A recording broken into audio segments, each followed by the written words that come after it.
How is everybody doing this morning? Yes? Are you ready for a session of questions and response? Children? Is there something going on down there? I can't see anything. Maybe it's good not to see. Oh, someone. Oh, is there oh, a Buddha is born.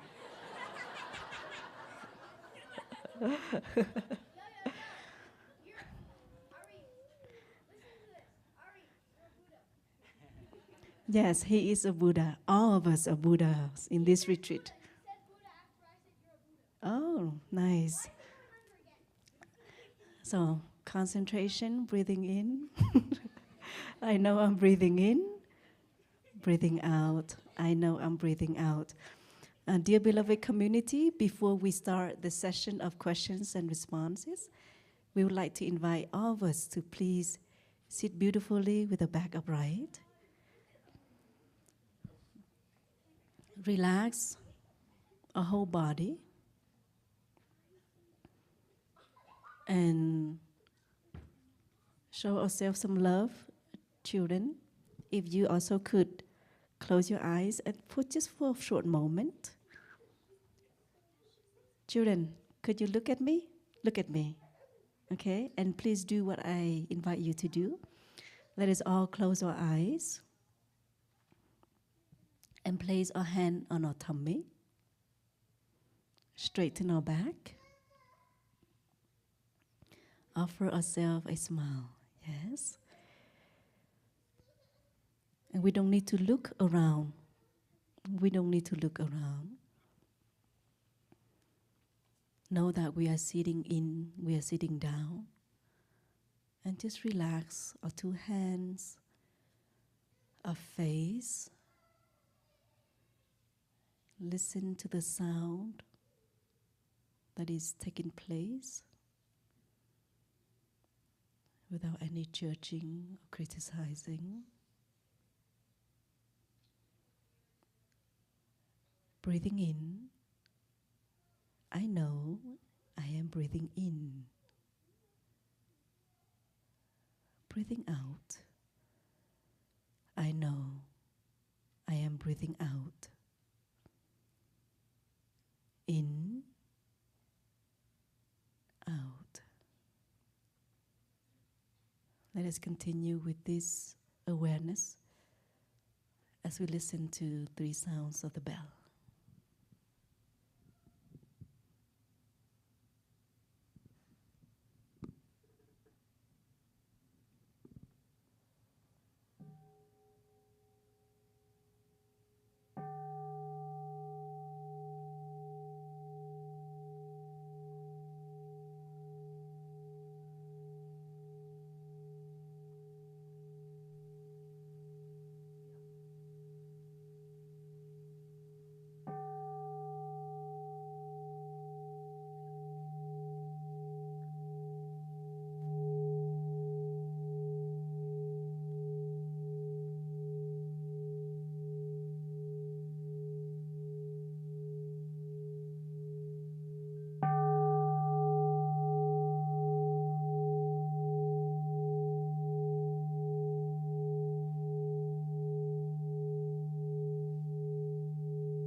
Good morning, dear respected Thay, dear beloved community. Today is August 22nd in the year 2024. We are at Essex Park, Colorado, for the Earth or True Nature retreat. This morning, the monastics up here will offer a session of questions and response session.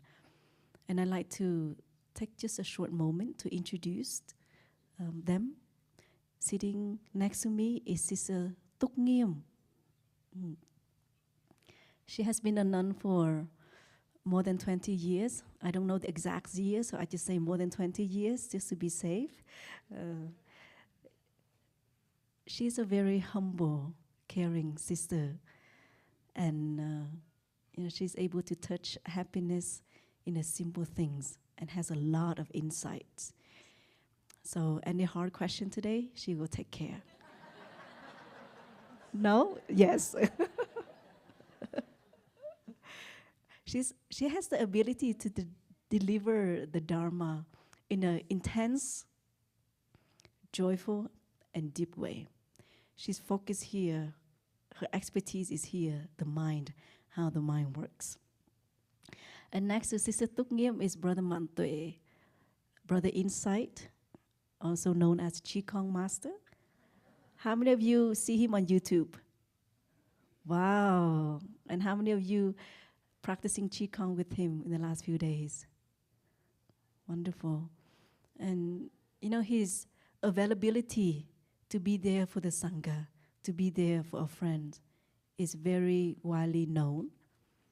And in this retreat, perhaps you see him a lot, giving the first Dharma talk, being up here with you, and offer 2 workshops of Qigong. So please know that he's practicing the mantra, I am here for you. So if you have any question, just go to him. And then he will hide himself, because it can be a lot. This is Brother Pháp Dung, Brother Embrace, one of the senior brothers at Deer Park Monastery, and also in the Plum Village tradition. One of the sisters gave him a nickname that you can get away with murder. He can joke, he can irritate us, but then we forgive him so easily.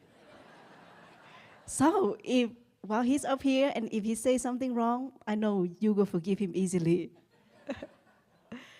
And this great joy that he has, and also the deep insight. For many years of practice, he is very happy to share. And this is something I learned from Brother Dung, always willing to share the Dharma, the practice and the teachings to monastics and lay friends when there's a need. And my name is Sister Nghiêm. I'm also known as a napping nun. I love to take a nap. I am also available for you, but please don't come to me from 1:30 to 3. Respect my nap. Thank you. And so today we invite you, especially the children in the beginning, to ask us any questions that you have in your heart. A question that can help you to be more happy, to be more peaceful, to be more loving, and of course, to suffer less. When we know question from the heart can help many people. Question like, I experience bullying at school. What can I do? How can I say to that person, please stop doing that? Question like, I experience collegial jealousy at the workplace. How can I practice to take care of that in me and those around me? Questions like, I have different views with my family members on certain issues, and we always end up in argument. Is there a way that I can help with that? But, any questions related to profound teachings of the Buddha, please ask Google. Like, What are the 84,000 Dharma doors? Do you think we have time to respond? No. Please, this session is so short. Our time together is very short. So ask questions from the heart, not from the head. Yes, ChatGPT can respond to questions related to the head. But these monastics here, we are at the heart and heart level. And a good question does not have to be long.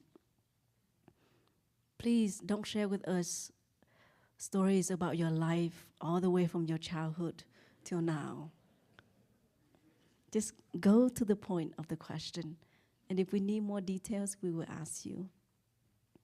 And we would love to have the children, the teenager, the wake-uppers, or BIPOC friends, or LGBTQIA plus friends, all of us, if your heart is beating, if there's a question in your life that you would like to ask a monastic, what would it be? And this is the time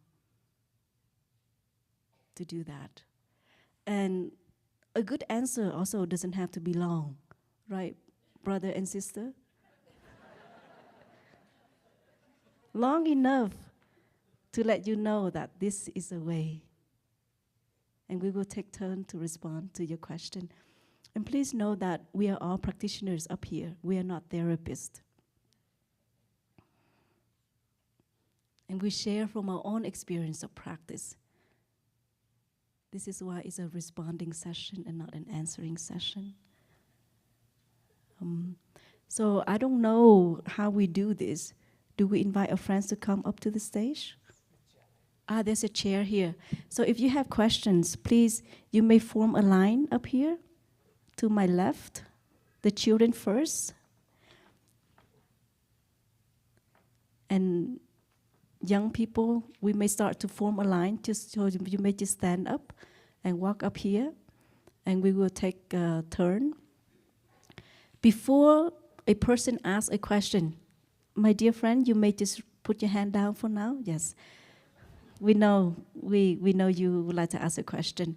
Before a person asks a question, we will listen to one sound of the bell, and we sit beautifully like the Buddha, or like those of us down here, and we come back to our breathing, relax our body, and then we will respond to your question. So let us listen to one sound of the bell before a young friend asks.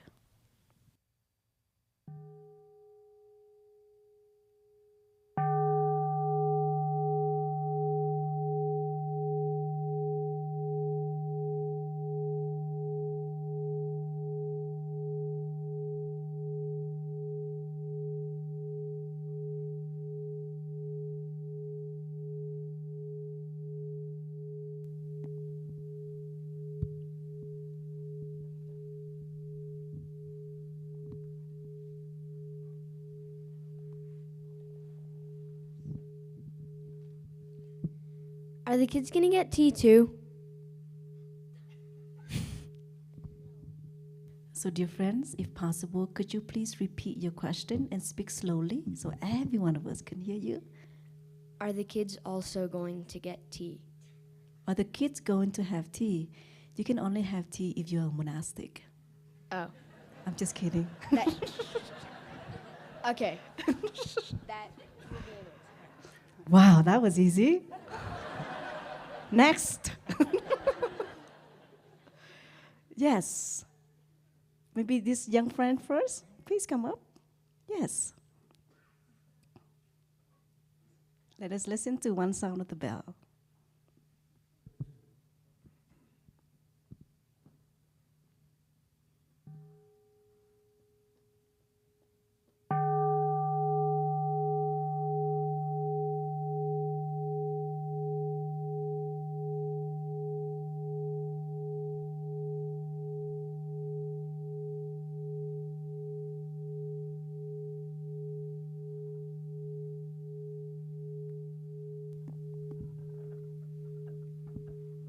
How do monkeys get made? A young friend asked the question, how do monkeys, right? How do monkeys get made? Get made. Whoo, this is a tough one. Okay, it's too hard for me.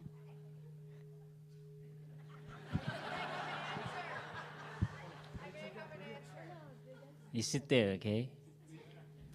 Have you seen a monkey before? Where have you seen a monkey? Where? Here? Oh, you see a monkey in you? Okay. Wonder. You are a monkey, okay. That's right. Where do you come from? Snoqualmie. From where? From mommy? Snoqualmie. Snoqualmie. Okay. Washington. It's sorry, I can't pronounce that. Say it again. Snoqualmie. Snoqualmie. You come from Snoqualmie? Yeah. Okay. But you have your mom here? Yeah. And did you? Where did your mom come from? Snoqualmie. Snoqualmie. Okay. So that's your answer. The monkey comes from Snoqualmie. You see, you and your mom come from there. So I think the monkey also come from there. Yeah, we probably all come from there. Thank you for your question, okay? You got to show me where that is. Is northern Washington? No. Where? Middle Washington? Is that like a indigenous name? Beautiful. Wow, yes. We probably all are related to that place.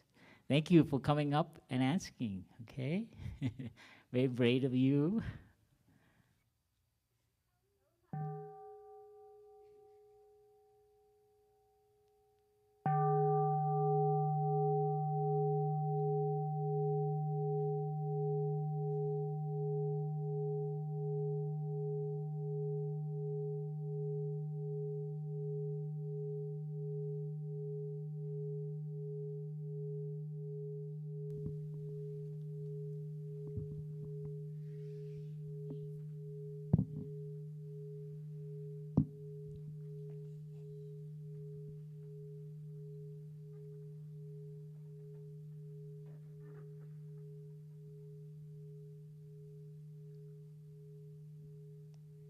So, in my class last year, there was one kid who got bullied by like the majority of the class. And he would throw temper tantrums a lot, and he had a very hard time controlling his emotions. So, there were a lot of bullies in my class that year, and they all kind of ganged up against him. And when they did, it made it very hard to stick up for him. So how can I stick up for him?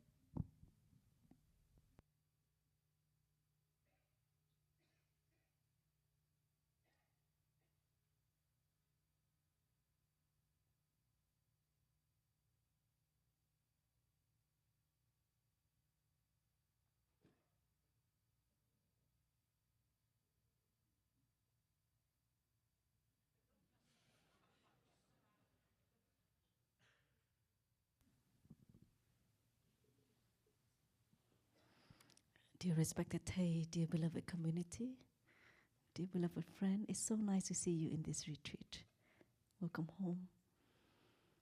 Sitting up here, I can feel the deep compassion, the deep care that you have for your friend, and your eyes are red. So it must have been very hurtful to see your friend experience all this pain and bullying in the class. And yet we feel helpless, right? The pain is deep.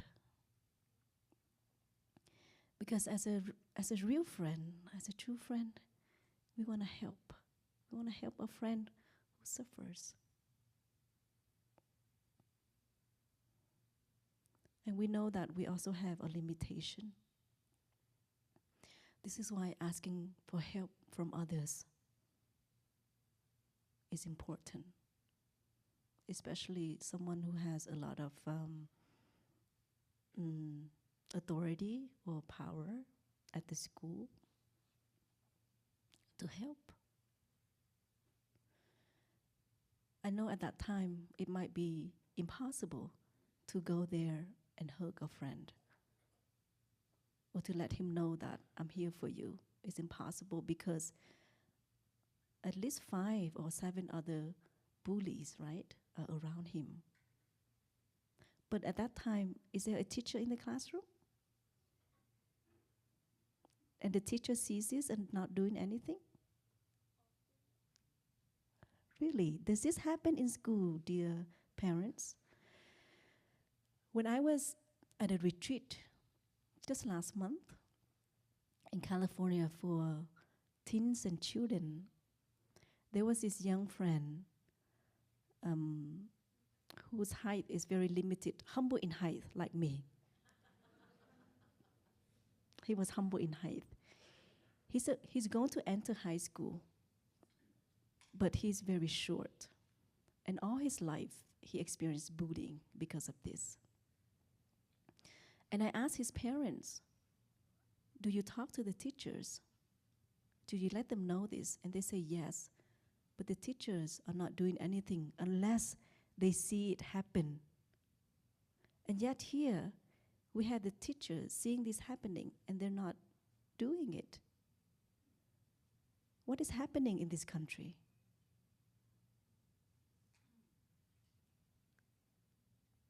I am amazed that I hear this in America. If the teacher is not doing anything, if the adults are not doing anything, how can we expect a child to do something? So we need to find a way to be the voice for the voiceless. So parents, educators, we need your help. He needs your help.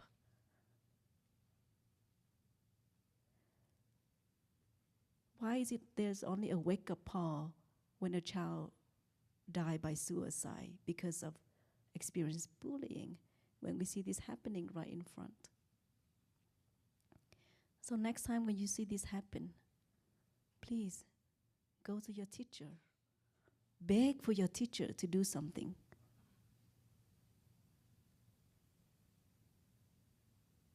Run down to your principal's office.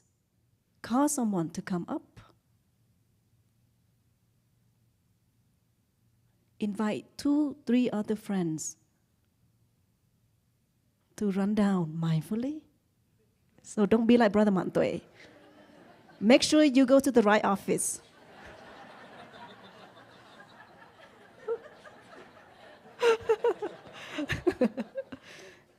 Am I bullying him right now?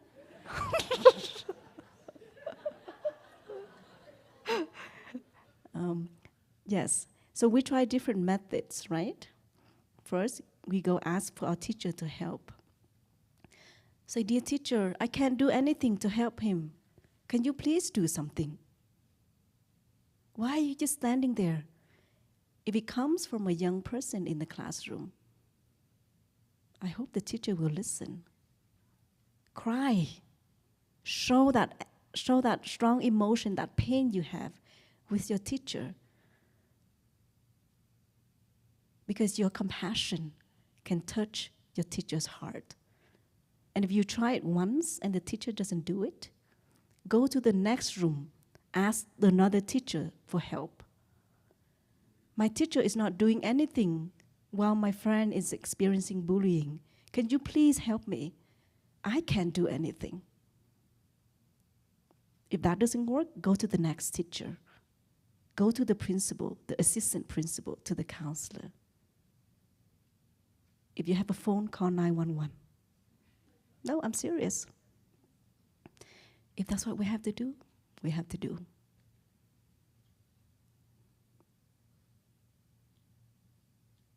We know that bullying play a detrimental impact to the mental health, physical health of a child, especially if it happens to a child.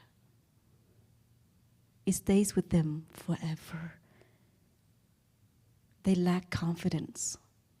They lack trust. They have so much fear. You know the practice. You're very calm and peaceful, very compassionate. And sometimes, most of the time, that is much more powerful than violence. So invite the Buddha to do the talking when you talk to the adults in the school. And if you need to, you stand up on the table, right? To let everybody see you, and you say, stop, with a very firm voice. Stop doing that. Right? I know you can do it. And ask more people to help you. Thank you so much. We love you, and it's always nice to see you at retreats. Thank you for listening.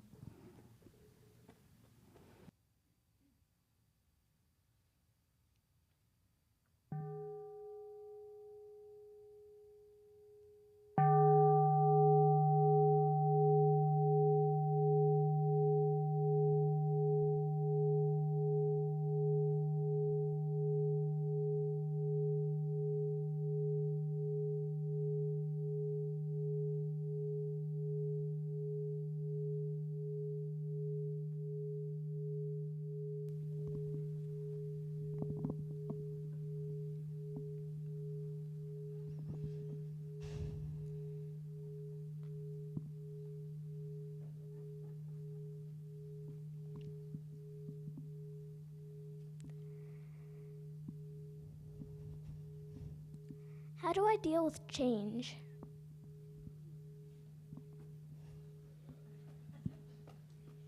A young friend asked, how do I deal with change? Could you be more specific, like what change you're going through right now that you would like to learn how to deal? Just like,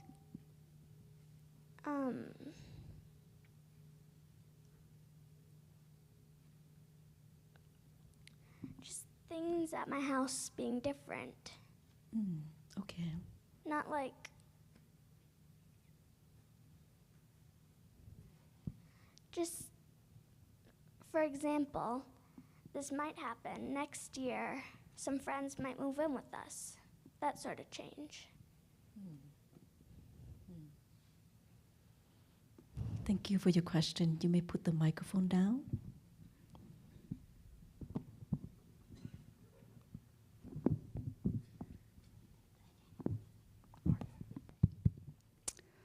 So, the respected dear brother and sister, dear Sangha, dear friends, what is your name? Keegan. Nice to meet you.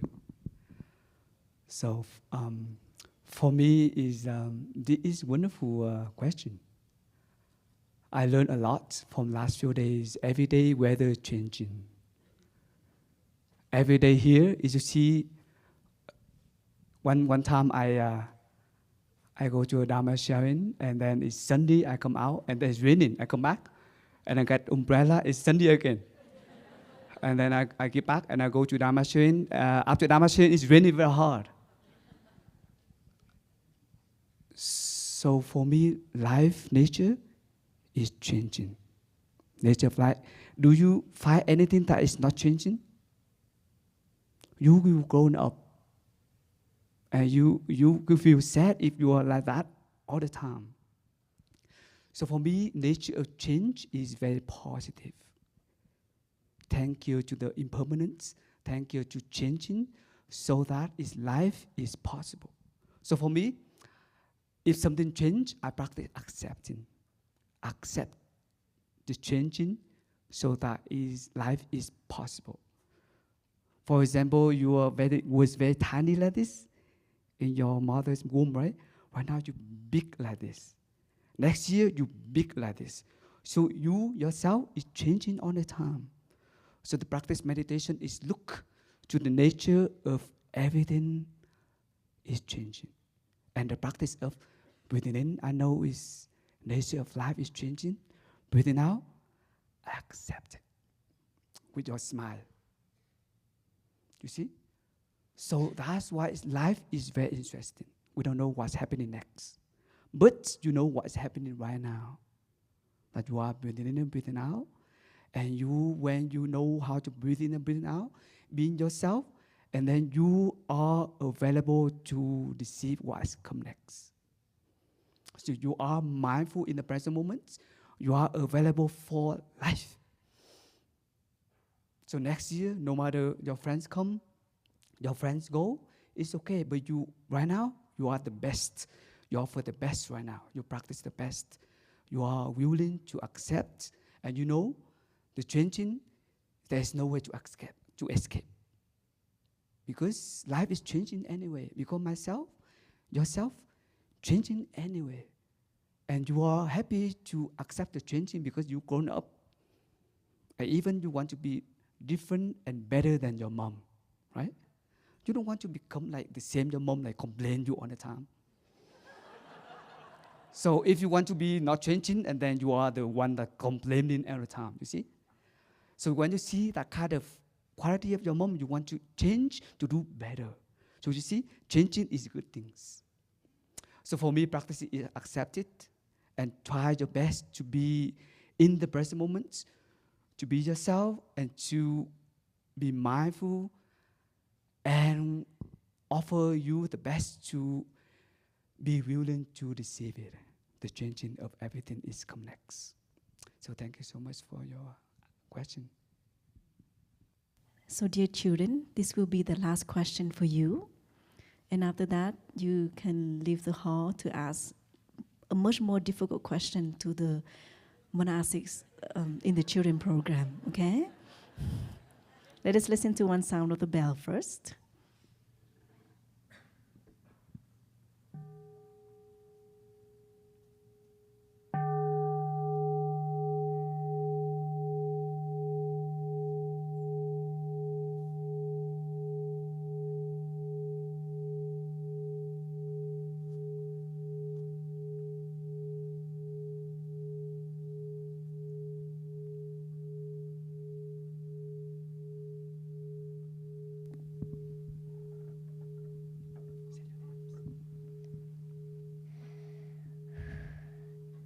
My name is Ivy, and how do you deal with feelings that you don't know are there?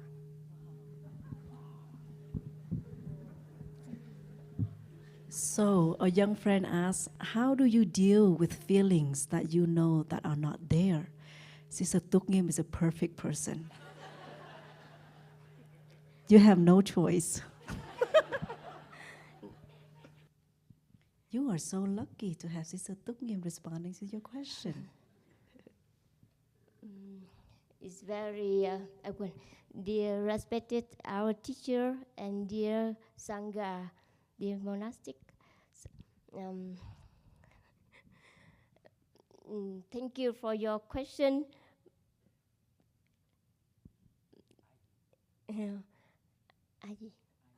Ivy. The feelings, they are not there. How can we deal with them?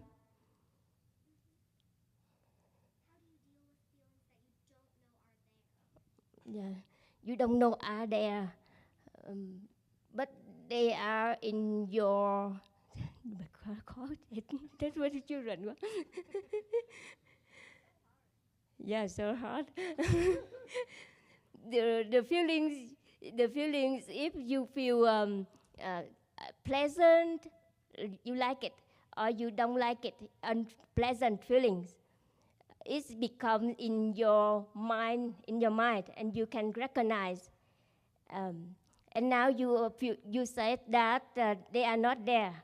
Yes, they are not there because they come back. They are in your storehouse.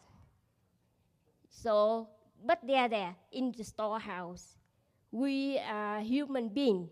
We are the same. We have as Buddha teach us, we have 51 mental formations as human beings. If so, they are in your storehouse. Now you would like to deal with, you can call up to your mind. You are now happy, and you can get used to this good time to take care of the unwholesome mental formations, unpleasant feelings in the past maybe, and you can call out in the mind in the present time, and then you can breathe with it, and baby can look deeper in the unpleasant feelings or in the pleasant feelings. You can call out in the mind when it's not here, but in the storehouse you can call up in the mind. And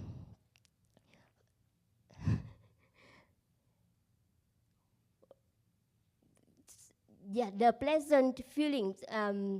If I live in monastery in Escondido, sometimes the weather is so hot, and it's okay. But but maybe in the October or November it will rise. It will increase. The temperature increase more than 100. And at that time, the feelings is so unpleasant, so scare. The feelings need to get to the scare, to the fear. And now in the autumn or in the spring, it's very good weather. I can call up. I have been in present 100% to enjoy and to to enjoy and to be with the good weather at that time, and then we can save more happiness and think of the summertime. And we, in the good weather, in the good mood, in the good state, we save more and cultivate more happiness and gratitude to the good state, to the good life, and then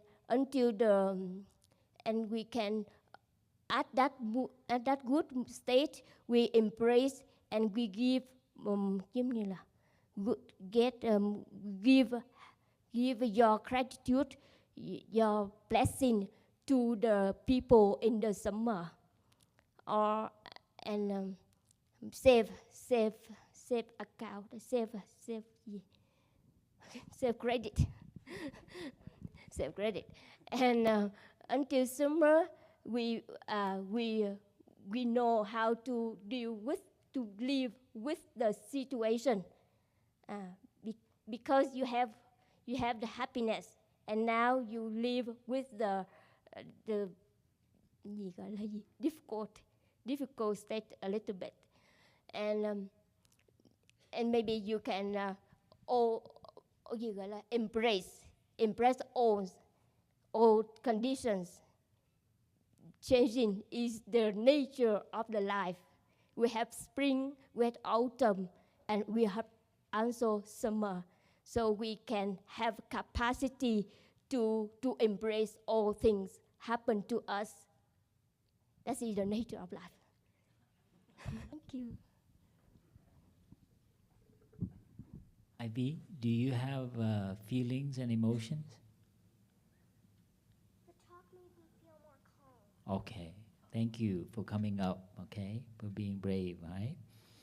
Enjoy going out to play, okay? When you hear the small sound of the bell, we can all stand up and bow to our parents, okay?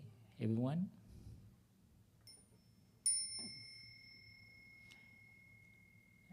turn around to your parents and bow to them. And please enjoy the outdoors and the monks and nuns. And if you have other questions, please ask them, okay?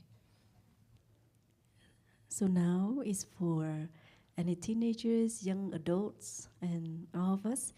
If you have any question, if you'd like to ask, please let us mindfully walk up to this side to save some time.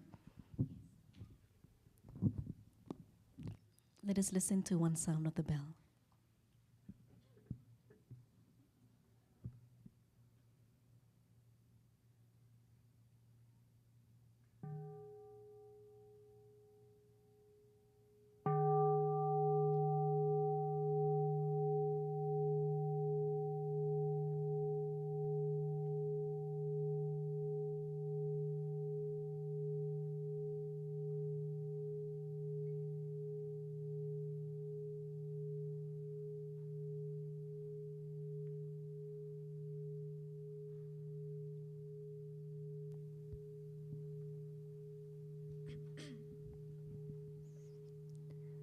Dear Thai, dear respected community, my name is Kaylee. I think many of us, but I know myself for sure, struggle with time. And so I'm curious if you can speak to kind of that balance between being in the present moment while also planning for the future. I think often it's kind of a two-part question. Often, if I make plans ahead of time, by the time that moment comes, in that present moment, then I feel like doing something differently than I planned for. So how can I be in the present moment, respect myself, and respect the commitments that I've made to others, and be considerate of all of those factors?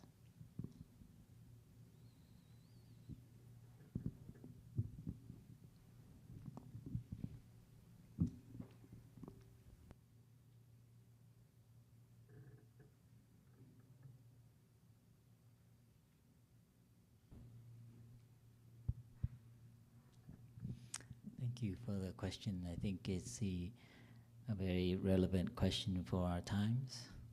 Yeah, I think we've become quite addicted to, we all feel pressure that we don't have enough time, even monastics. So it is part of this collective, what is happening to our human family. So it's very important to find that relationship. And related to time is also space and people. We're not meant to have so much on our plate. Yeah, I think as human beings, we're, with the gadgets and email and social media and responsibility and work and then family and then so on. I think that is, we've come to accept it, but it is not healthy. And so this is very, so you have to really create boundaries for yourself in terms of space and time. Myself, I have to do that. I have many things, lots of email, and all my brothers know, they write me an email, you'll not get it back right away. Sometimes it takes weeks. Same thing with my phone. My parents call me, my brothers call me, and they know that I don't have my phone with me. And so you have to train other people too. And it's not like you don't love them. It's like you want to be healthy and fresh and not pressured and anxiety when you talk to them. So this is something for you to train in. I don't want to give you an idea about what time and how to deal with it, but it's more like a training. Okay, so I don't wear a watch. I have my phone, but I use it when I use it. And then it's just like a pencil. I pick it up and I use it, and then it goes away. So you have to really train to do that. So it's not an idea about time, but it's all about training. And if you want training, you come to the monastery. Because we have a lazy day, and it's so annoying because there's nothing on the schedule. And people get really guilty, and like they feel like they're getting ripped off, you know? It's like, I didn't come here just to sit around. Can somebody teach me something? You know, and lazy day is a medicine for our time. You know, to be like a tree. Like the tree doesn't care if it's, you know, what time it is. So you sit next to the pond and you enjoy being a human being for its own beauty and sake. You don't need to prove anything. So time is just an idea. And so these time, as well as what is expected of us in our culture, that we have to be there for everyone all the time, that is a construction. And if you do that to yourself, when you're present with them, it could be bitter inside. So please create boundaries, and train your loved ones. Say, look, dear, I really want to be with you when I'm with you, okay? And so that's why I need to take care of myself. I have a limit. And I tell my brothers, some of my brothers can handle more. I cannot handle as much. That's just my character. So you begin to know yourself and how your capacity in managing things and reorganize. And for me personally, I also have we have to plan to come here. We have to plan retreat. We go back. We have a Vietnamese retreat. We have to plan next year. There's an India trip coming. You know, the monks don't plan. Well, we think about the future. But when we sit down and think about it, we think about it. And when it's done, we're here at the retreat. Can you imagine if we're here and we're organizing for India? It's like, what's the purpose? What are we teaching here? So we train to be present moment, meaning whatever the task is. You're eating, you're eating. You're planning, you're planning. If you're thinking, you are thinking. And when you're done, you leave it. So there's a misconception about being in the present. And so please, but don't carry it around with you everywhere, and you're planning, right? You see the twist? And also, depending on your character, I also shift priority. I plan my day, but then I let it dance. Sometimes, and that's more like real life. If you stick with it, then you create tension. So you have to learn how to dance that and know how to negotiate with yourself so you don't lose yourself. So have a plan, but have some buffer, leeway. And for me, that's my architectural training. I love to organize things, so I've had to train to actually allow some movement. Yeah, so please train for us so that you can be fresh and real and not pressure yourself for others. And thank you for your question.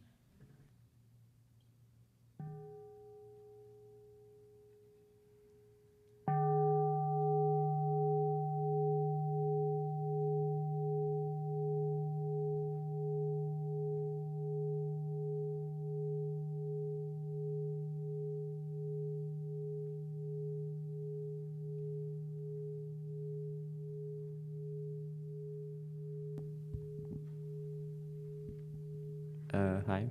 Wow, that's loud. I have Sangha buddies here, and that I occasionally meet up with, but a lot of my friends back at home, to put it politely, are not mindful. And I mean, we're all teenagers, and sometimes I find myself being... Sorry, dear friend. Oh, sorry. Would it be possible if you could take off your mask while you ask the question? That would help us a lot. Yes, okay. Thank you. I'll speak slower, too. Thank you. So, a lot of my friends back home are not mindful, to put it politely. I don't know why I keep saying politely. And I find myself being kind of subconsciously trying to act more like them, and I was wondering how I can keep my practice strong in the face of that.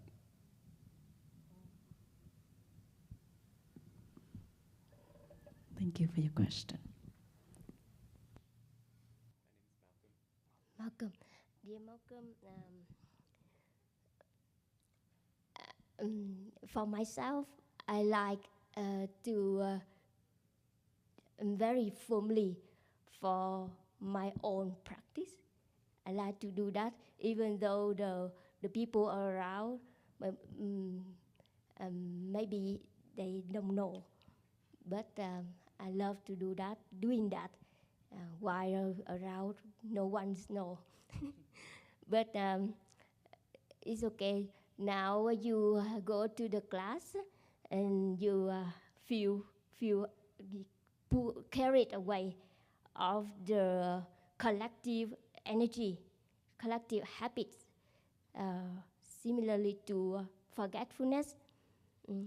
And in order to firmly for the root of practice in our practice, we need to do it, to do it regularly.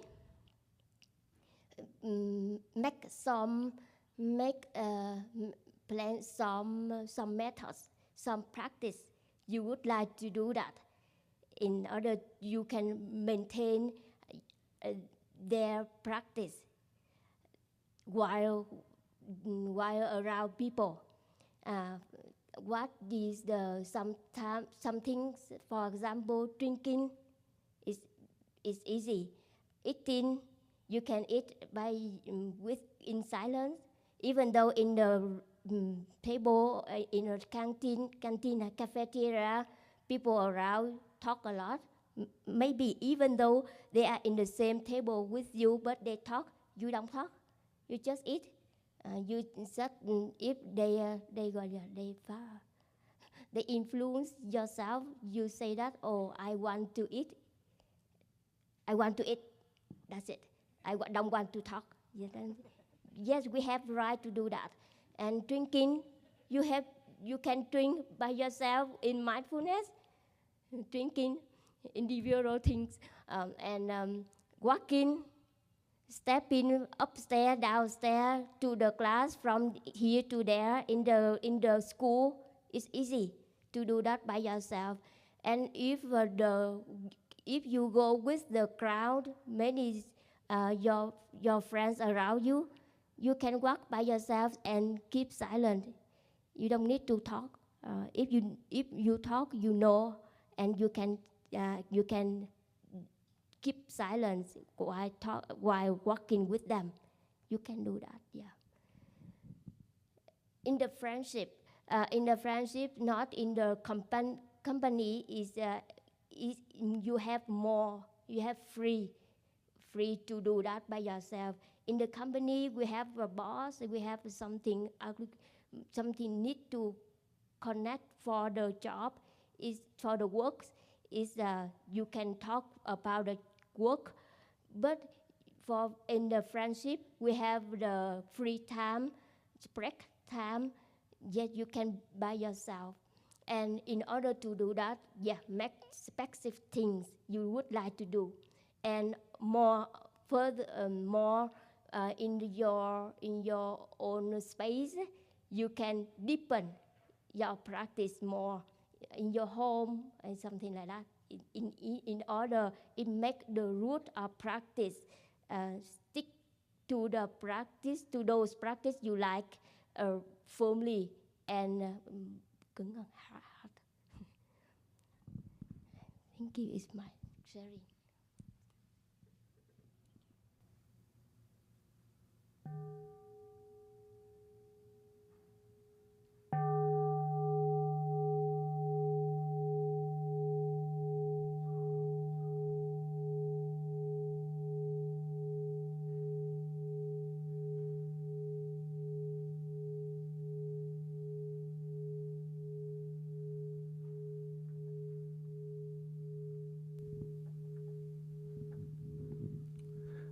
Dear Thai, dear Sangha, my name is Christoph, and my question goes to chronic physical pain and discomfort and present moment practice. So I, 2 years ago, took a Moderna booster that triggered a health condition. I had 3 Pfizers before that, and no problem. And it's called burning mouth syndrome and phantagusia, and it involves wildly disconcerting sensations in my mouth that run 24/7. There's no treatment that works. They run at an 8 to 10 level all the time. And they've created a fear of eating for me, and I've lost 40 pounds. And fallen into it, been pushed into a deep depression, and have lots of anxiety.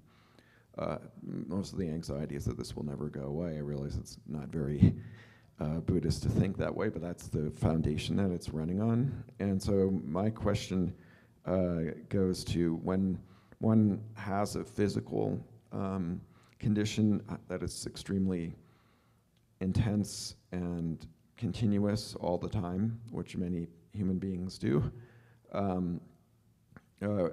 what should we do, or what can we do to remain present? I find myself, I'm present moment, wonderful moment, doesn't feel wonderful because of the background that's running all the time. And I'm sure there are many people in this room that have something like that. So the question is, and I've been practicing for years before this happened, and it's been very, very difficult to focus and stay in the present moment. So when one has a really intense, chronic, continuous physical condition, what can we do to stay in the present moment when it doesn't feel wonderful?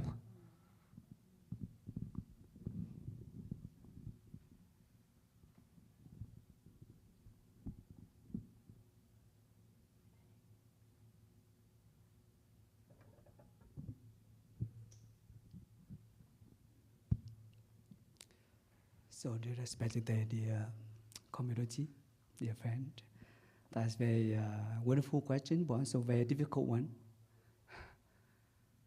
I think the Buddha said that we have this body, and then there is no way to escape the sickness. If we're getting old, we have a sickness, and we die one day. But also in the practice, we can practice of touching the no birth, no death. Pain is there, but the suffering is optional. It means that someone know how to practice. Is the pain still there?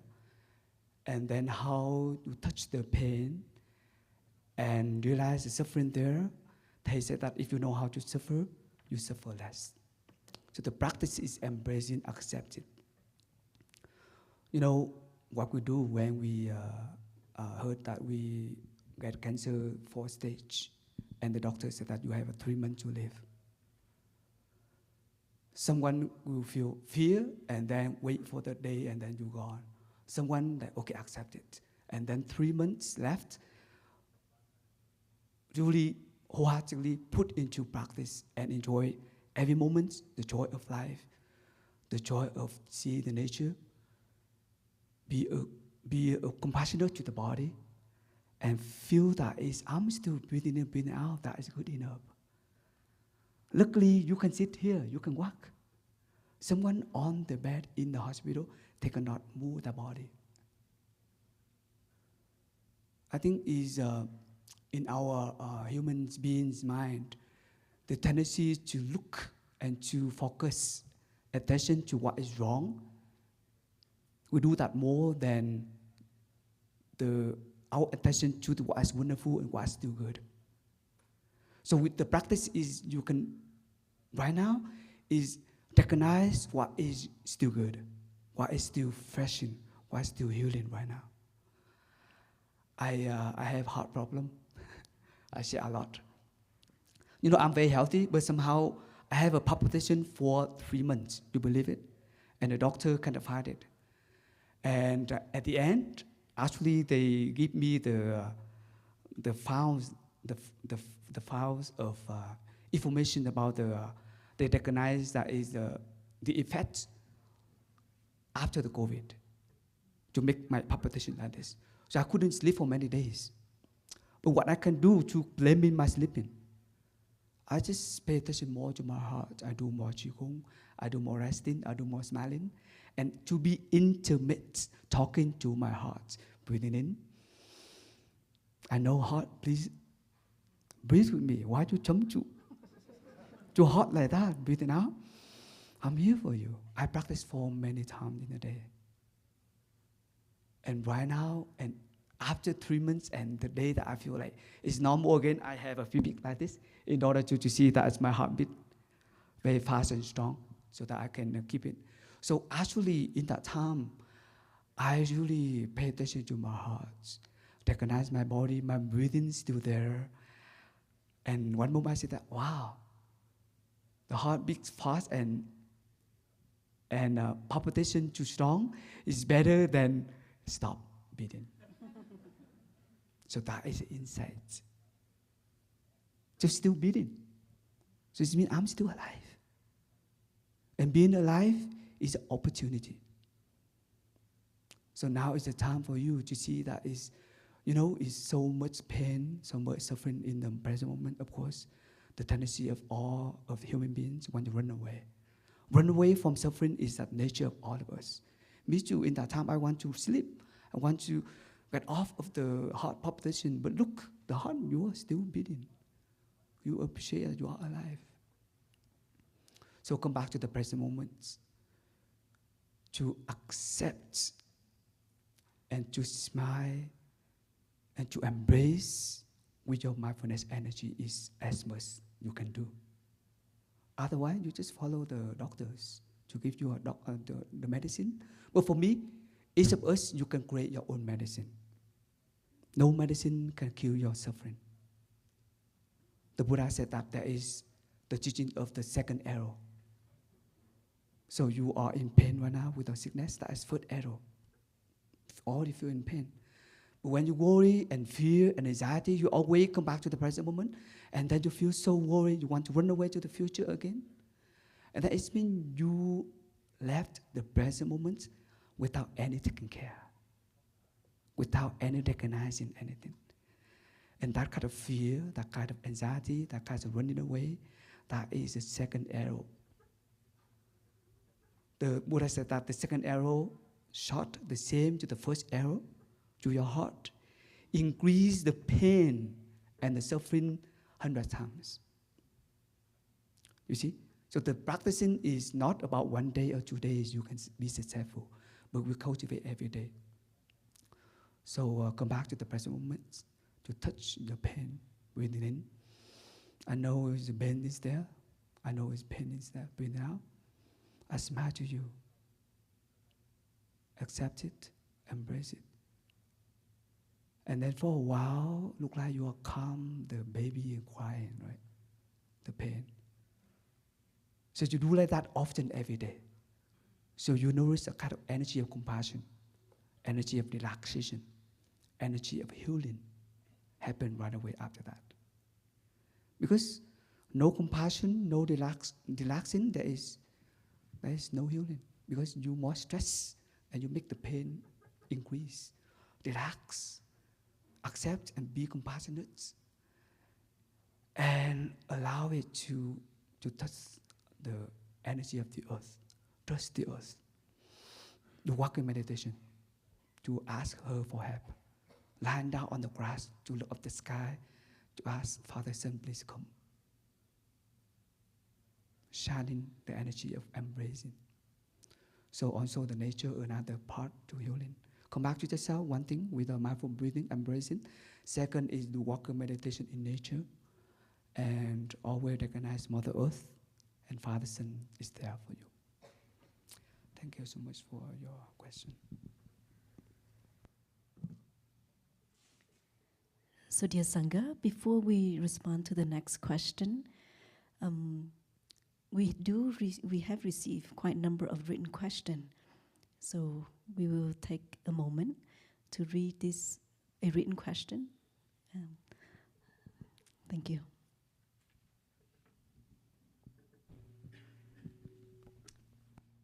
It's a question, What are unwholesome mental formations, and how does one dispel them? Get rid of them, I guess. Is that what it means, dispel? Yeah.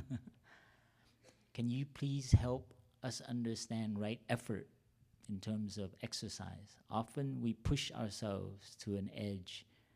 And how does one practice inform wise? How does our practice inform wise action in sports? Exercise can also lead to more muscular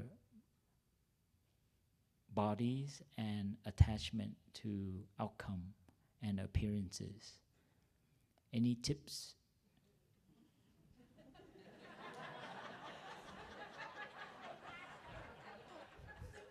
Real practical question, but maybe the unwholesome. What are unwholesome mental formation, and how do you dispel them? How do you deal with them? Yeah.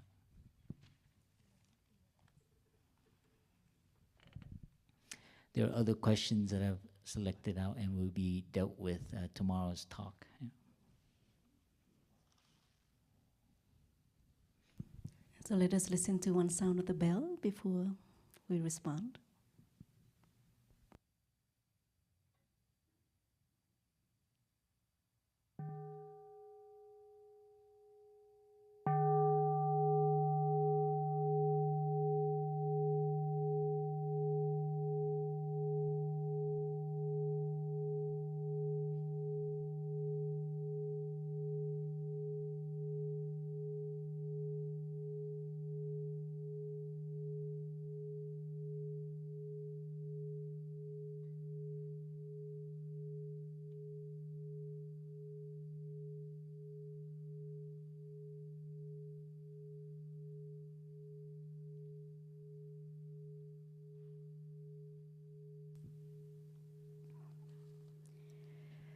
Dear respected Thầy, dear beloved community, I'd like to respond to this question. I will combine these two questions into one. So I will use the attachment as an example of unwholesome mental formation. Right? Like earlier, Sister Nghiêm shared, we have 51 mental formations, and quite a number of them are unwholesome. We do have those lists on Plum Village website, so you may go look for them. Anger is an example, fear, jealousy, forgetfulness, hatred. These are all unwholesome mental formations. And I have bad news to tell you. You can't get rid of them. However, we can take care of them. We can manifest them differently. There is nothing in our body, in our mind, that we can get rid. Nothing. The practice of a practitioner is to take care, to transform them, to embrace them, but not to nourish them. And that is something that we can do when we make the commitment to practice right effort. Right effort, right diligence means keep our practice consistently every day, not just once a week, once a month, or once a year. So let's say we find true happiness in receiving praise from other people. This is something that quite a number of us are addicted to. We're looking for praise one after another. And when we do something, we're waiting for that praise and no one comes to us and praises us. We start to lose confidence in ourselves. We're starting to judge people. So right at that moment, it's important that we come back and we recognize that need of wanting to be praised. Let's say, I exercise, I build all these muscles in my body. I want people to come to me and compliment, wow, your body looks nice. You wear this tight shirt to show, yes. You show your six-pack.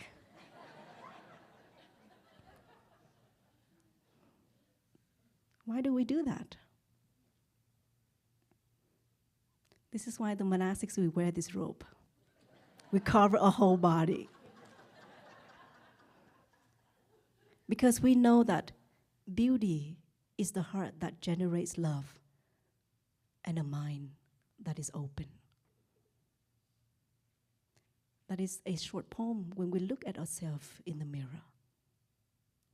When we are able to say that to ourselves, beauty is the heart that generates love and a mind that is open, a mind that is open. Then when we exercise, we take care of our overall health. Because when we are healthy, we can look at ourselves with so much love and with so much compassion. And we no longer need people to praise our outer appearance, because that is not true love. That is not true happiness. Yes, we have the right to go to the gym, to exercise, to build those muscles, to build those six-packs. I do push-up. I do 50 push-up. Yes, I do 50 push-ups. I just want to say that in case if you didn't hear in the beginning.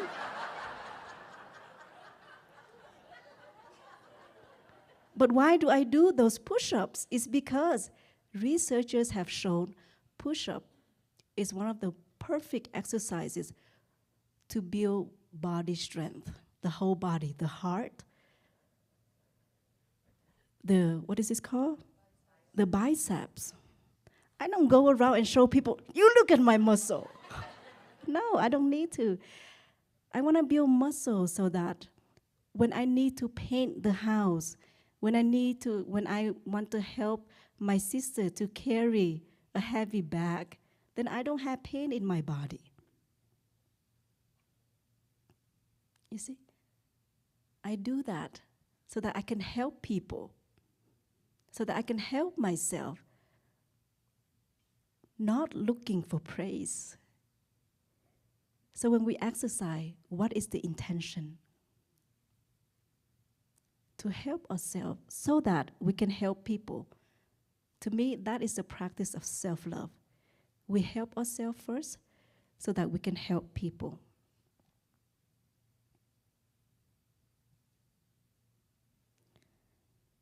In meditation,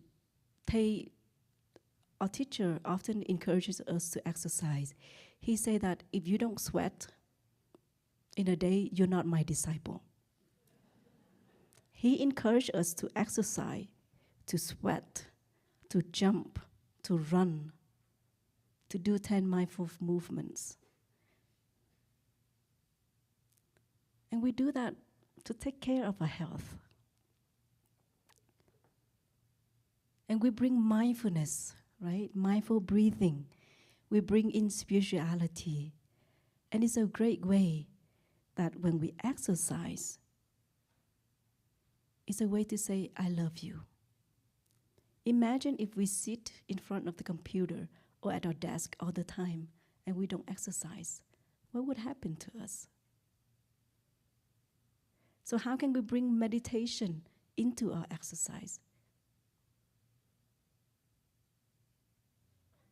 And after we exercise, we feel good.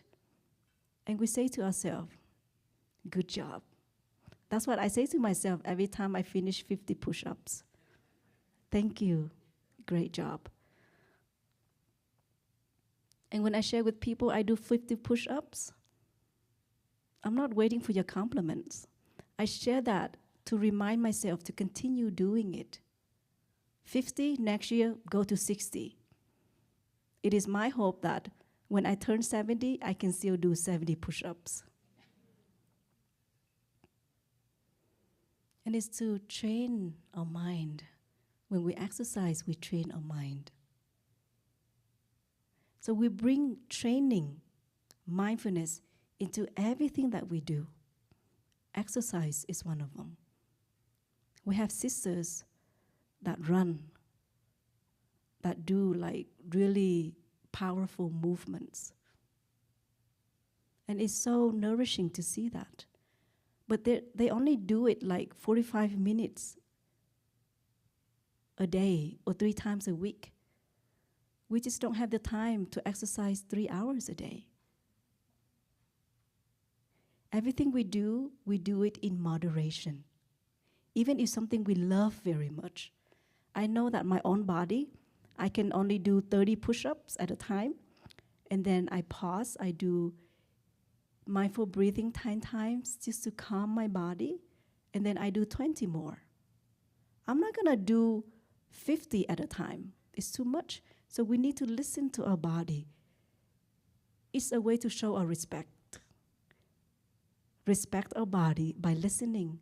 What is my limit? What is my moderation? So even though I have this ambition to do 100 push-ups before I die, like in one time, but I need to train myself one step at a time. And if I know I can't do that, then it's okay. Just like what Prabhupada Dung shared, dance with it. Dance with our priorities. Dance with our ambitions. Just dance. Please respect our body. Why do we exercise? If we exercise because of compliments, we are not trained to be Olympian. We are trained to love ourselves, to take care of this body. So thank you for listening.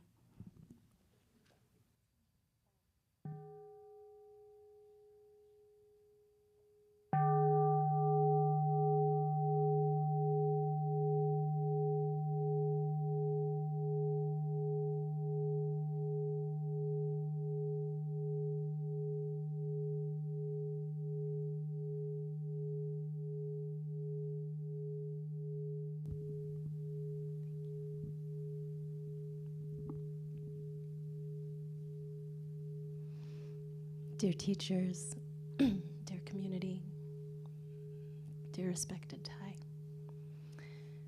The question I have is about when breathing practice is hard because of trauma. How to advise new students in the practice to experiment breathing with it, being with their breath, but also knowing how to pull back when it's too much.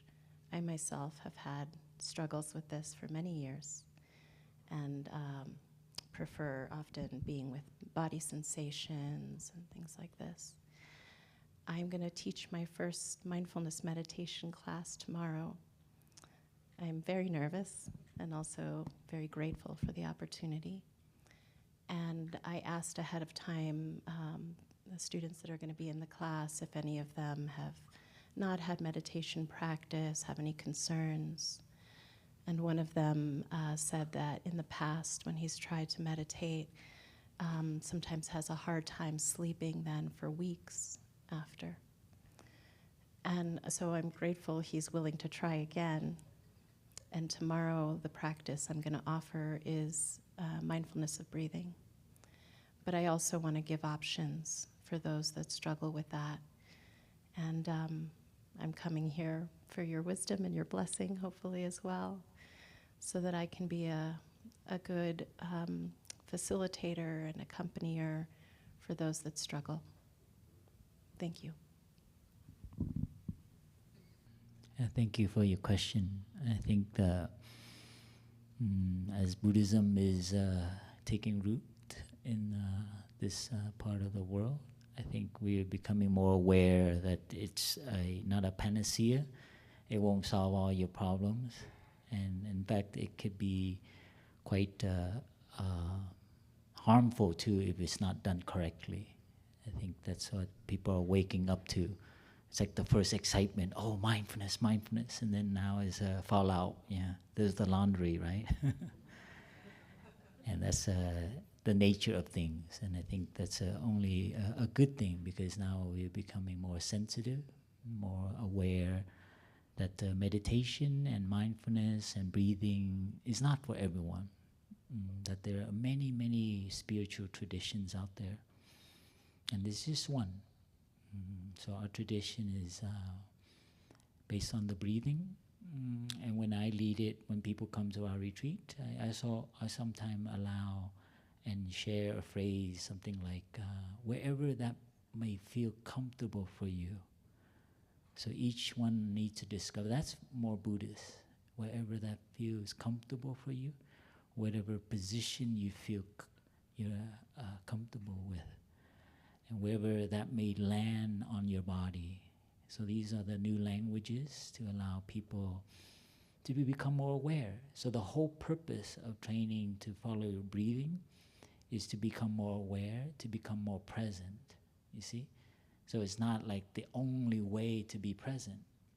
In fact, being outdoor in nature and not following our breath, but watching and allowing the breeze to be our breath. That's what I practice when I go to the mountain. So it's less, there's two types of focus. One is one-pointed focus, where it's one single object. And this is where why people get sick. That becomes an obsession. So people focus here, some people there, and it becomes a kind of, they want to do it well. And that's our culture. And then they get very, a little bit off. Meditation will do that. So that focus there is used for certain cases where you really need to lock down, because this emotion, this storm is just way too strong. Like, you need to tie your tent down. And so sometimes that one pointed focus is very powerful, and it can cut through all your storms and illusions. And then there's a full awareness focus, where you're more expansive, and you're not focused on a single point. That's just presence. That awareness is also focus. And both of them is nurturing presence. You see? The whole purpose of all this is to be alive and present, whatever is happening. So that's the intention of the yogis who found this 2,500 years ago. And this is a very deep tradition, and it's lasted that long. So there's definitely, I'm sure, many, many doors, like someone mentioned, 84,000, something like that. And I think it's being upgraded all the time, updated all the time. But I want to also mention about being triggered and being uncomfortable. And this, you got to be careful, because there's also a misunderstanding about not being, like meditation should be unstressful, untriggering, peaceful. You think it's all like that when we do it? No. Our legs are like, And our legs still, like I mentioned, it's still painful. I know it. It's there. But it doesn't take hold of me. Oh, someone triggered me. But they don't take my mind. This is an uncomfortable situation. But it doesn't take my freedom. So this is something we still have suffering. We still have judgment. We still have pain. And like my sister shared, we learn how to handle it, how to hold it, how to begin to understand it. And some of it cannot be transformed. Sorry. Not in the sense that we think it needs to be transformed. Nature will do its own thing. And so I want to remove that idea, because we just want to transform everything. And my kind of wake-up call is like, actually, I watch all the monks and nuns, and I watch really wise people. They still have character to them. And that's what makes them wonderful. They got little quirks and like weird things. But it makes, so not everything can be transformed. I don't mean it not in the way that humans want to transform it. Okay? There are things on the earth that is popping up, and it has its own time. Like the rock, the mountain, you want to transform it right away, but it has got a different chronological time. Some of us, we have like roots coming out of the ground, and you just got to learn how to walk over it. You see, some of my brothers and sisters, you have to accept that there are some things that is just so entrenched from their ancestor and so on. And so that's a little mention about like some things are like still suffering, and we learn and understand why they're there. You see that? So that helps us. So when you're students or when you yourself have stuff to come up, the best thing you do is to have it generate compassion and understand that it comes from somewhere and it's there. So we try not to, like, our best not to be irritated by it. So this is, it has a lot to do with body pain as well as mental, psychological pain. So this is, and that's a mature practitioner, right? Someone who actually doesn't want to will our this mindfulness meditation stuff on natural processes.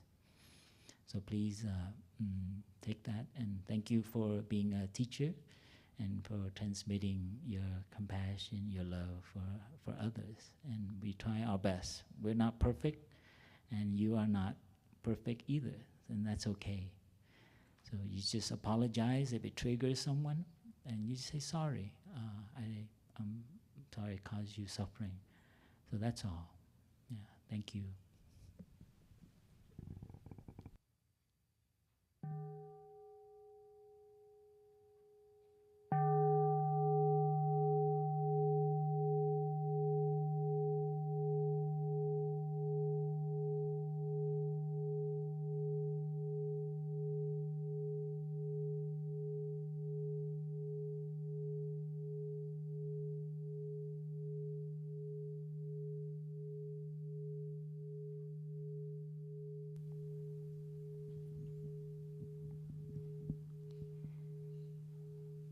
Dear beloved Thai, dear monastic teachers, and dear community, I'm asking this question on behalf of someone very dear to me. I have seen how much he suffered, so I decided to be here to ask on his behalf. So here's his words. I have 2 grown children, and in the late 20s and early 30s, they have not married. There's no hope of having grandchildren in the foreseeable future. And my whole existence hinge on having grandchildren, have the continuation of myself, and in the specific and in general, the big human race as continuation. And I always fear that might not happen based on the bigger climate of young people, how they view family and how they view marriage and family. And this is so important to me that the fear caused me a great deal of distress and anxiety and depression. And I thinking this every single day, almost every minute. Can only work 50% of the time because the distraction, and then lose sleep over it, and impact on health. And I know this is an unwholesome mental formation, and I try to free myself from it, I'm not able to. So I'm here to ask for some insight, how I can transform that, or try to get some insight so I can free myself from that fear of not having grandchildren, in the possibility of not having grandchildren. And that's his words.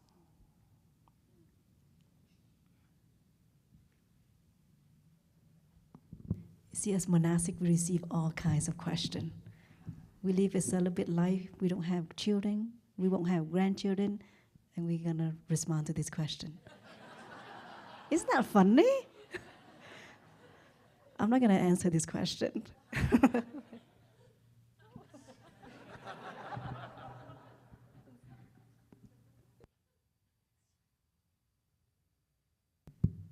This is tough. I have youngest brother in my blood family, and he also more than 31 years old. And my mom always pressure him to get married. We say no. He just take time. But I asked him, do you want to become a monk? He said no. But he enjoyed being himself and happy because he saw so many people. They get married, and even my sisters, elder sisters, they divorce, and some were suffering. I think there is a practice of, we expect too much, and we know that in Asian tradition, I don't know that you're Asian or something. Yeah, in the Asian tradition, we always to think about like when we have children and grandchildren, that is a continuation, and then we are a successful family. But in the West, I feel less pressure on that. For me, that's what I feel. But do you think the monks and nuns, we have grandchildren and children? We do have, but have different ways. So, it's like, it's actually we can turn to our deeper way, that our continuation about our expect them to have children or not children, have a grandchildren or not. Like the way that you speak, the way that you transmit it to them, and the way that they speak and they transmit to the people around them, actually they already have a continuation. And because of this, about the way that we think about the continuation physically, about we have a lot of grandchildren, they get married, so that before at the end of our life, you have more children so that you feel happy. So look like happiness or something have a conditions. You wait for that happen. So for me, practice of wishlessness, you can apply in this. The practice of aimlessness. There is no expecting anything happen. But rather, right now, you already start to see 100% from what you want to wish to have a grandchildren or granddaughter or grandson in that person. By the way that you water the seeds, the way that you see they not married yet, but they already have a children. By the way that you be there for them and transmitting all the good that you want to transmit to them, and what you wish for him or for her happy right now in this life. You know how to practice mindfulness, how to love, right? How to embrace, how to be compassionate. So I think your compassionate is your grandchildren, your mindfulness, your love. You want to invest in that kind of people, that kind of your children right now, rather than wish someday you have a lot of children, a lot of grandchildren after that, and wish for them to get married. So my little brothers, I always have an argument with my mother. She wants to, she lose herself in the present moments by wish that my little brothers get married very soon, so that her have children, have little children. And I tell her, Mom, you see that is, my little brother, he's very happy right now. Why we need to wait until he have get married? And maybe when you wait until he gets the wife, and that wife not live harmony with you, and you suffer later on. So the idea that you want to have a daughter-in-law and then get children, maybe that moment will be suffer very much. Because imagine you wish that is my brother have a wife, and then that kind of daughter, that kind of wife doesn't understand him. And then you get a daughter-in-law, she doesn't know how to practice. And then you get trouble all the time, argue all the time, get angry all the time. So what is the purpose? What is the happiness that you wish for? Right now, you are, every morning, you have a time to have a tea with my brother. And you are living very harmony. So I think for us, we don't need to have a physically daughter and children, but we have a lot of children spiritually, a lot of continuation already. So I don't know that the way I share that is click a little bit into the thank you. So perhaps this is our last question for the day, because it is now 11:08, and it's nice to rest a little bit before lunch. Thank you.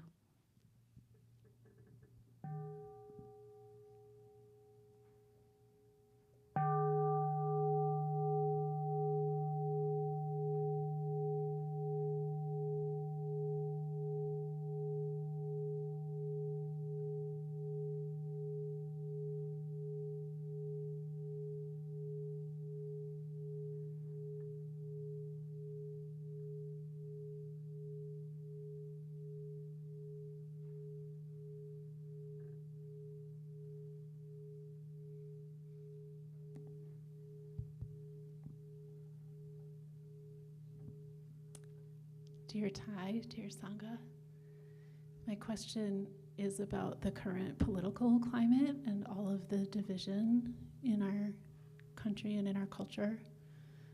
And I myself am up for re-election to a local office, and I want to work very hard for that. And so my question is, how can we practice non-duality while we work very hard for principles that we feel are right and people in offices that we feel can put forward the values that we think are healthy and nourishing for our communities without contributing to more division and dualistic thinking?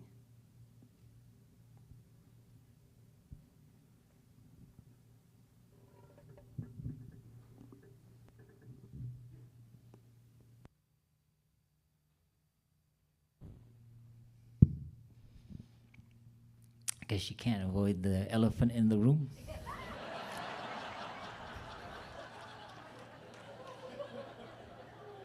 Thank you. And you're running for office, like a council, local school board? Yeah. Yeah, that's, we need those, I see them like bodhisattvas, people who have to get into politics. Oh, they're like, somebody's got to do it. I'm thankful. Because it's tough. It's tough to not, because the way the system is set up is very dualistic. Yeah, and that's unfortunate how things have evolved in our politics. So just be aware of that. And do your best to take care of your personal practice. Yeah, so you have the mountain, the flower, the clear lake, and then the space. Okay, so in work, as a voter as well, take care of these elements. So don't put your eggs in the basket of politics. It is like a drama. Okay, of course it affects the world and affects many, many people. And we are aware of that, and we try our best. And for us to continue our work, we need to be a very good, what I call a warrior, bodhisattva. So in a way, we need you to continue that, and all of us. And in practicing, in retreat, in everything we do, we cannot avoid politics. Everything we choose, what we buy, where we go, whether we take vacation, where we fly, everything is involved. So there's no avoidance. So politics is another way of looking at how we organize our human society based on what values. And it's a wake-up. And I see in my life as coming to this country, and in my life as a monastics, there's a lot of good stuff happening. Like the young people are more tolerant, more inclusive, more tender. We had a teen camp, and so beautiful. I mean, when I was a teenager, Reagan era, shopping mall, air conditioning, hairspray. These kids now, teenagers, oh my God, they're like hugging each other. They're learning how to take care of one another. They're learning how to share about masculinity and femininity. Oh my God, I mean, you talk about that? I never talked about that. You see, so you see, that gives me so much hope.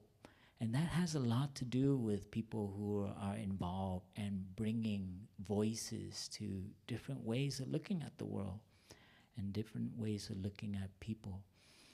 So I think that's where I put my focus, and not on just politics. Some of my brothers are discussing whether we were going to vote.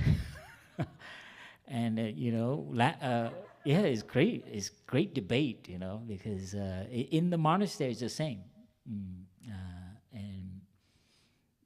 I voted once in my life, and I walked down to the church and I went in to vote. But it's not about choosing side. It's about what is my intention? What do I understand about the situation? So each one of us need to figure out that relationship. So it's not always about voting is right, but how you do it and where that is coming from. So I think for you to take care of yourself, and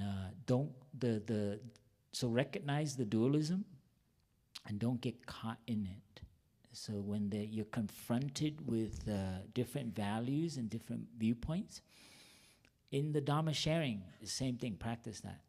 The Dharma sharing circle, if you do it regularly, you learn how to listen without taking sides. Meaning you listen and you really hear where they're coming from. And you don't agree with them, no, you don't.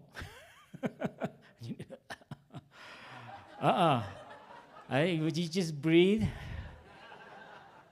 Yeah, and that is what we need, warriors like that. Because that is the only chance for us to really have that conversation.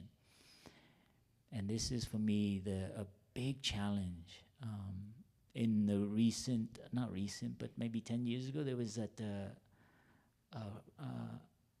Standing Rock protests encampment, and I read a story about how the elders there advised the people at the camp not to make a front, to make a circle. It was beautiful. And they made a circle, and then all the guards and police, they came and they were around the circle because there's not front. And they invited them to come to the circle. And they got closer. They didn't join the circle. But just reading that story tells me, it gives me a lot of hope that we need a new approach to don't get caught in the dualism, the confrontation. How do we confront people with different viewpoints? By making a circle, you see, so they are also included. You cannot say that they're wrong. It's not going to help. So in a way, including that wrongness in your mind into the rainbow of the circle. Anyway, this is my approach, and this keeps me healthy and keeps me don't go into despair, and I don't lose my energy, so I can continue to confront people when I am, and I try to do Aikido, okay? You kind of like, and then there are those, you're in that realm of doing politics, you just navigate, you avoid them, just like, let them go by. Because there are people out there who have different intentions, and so you have to protect yourself as well. So don't, there are people who are out there who actually are emitting hate, and their whole purpose is to create division, and you let those things go by if you can't handle it. If you can handle it, go for it. But if you can't, let them go by. Focus on other things that have more reward, that more effect. So you have to be skillful with your energy. Put it in places that will produce and have positive impact. There are people, no matter how much you try, they're not going to change. Don't put your stuff there. It will only take your energy, and you don't have it to do other things. And this is what we need, more warriors like this, to be more skillful. And know how to and we're all about changing consciousness, changing values, and changing ways of looking our relationship to the planet, to other parts of our human family who look different, choose different ways. That includes other parts of this nation. And this is my exercise. So I've been listening to other channels for my own, what do you say, the medicine that gives you, it's like the poison. I don't want to say poison, but it's the other stuff that you don't like. And I have to keep, it's like I have to listen. I do that just to hear it. And I read all the comments, and it's like, wow, this is a different way of looking at things, And I smile. I do this as an exercise, so I don't become a bubble of any kind. This is a kind of warrior training, okay? So good luck, and please smile. Keep that smile, right? We need more smiling warriors.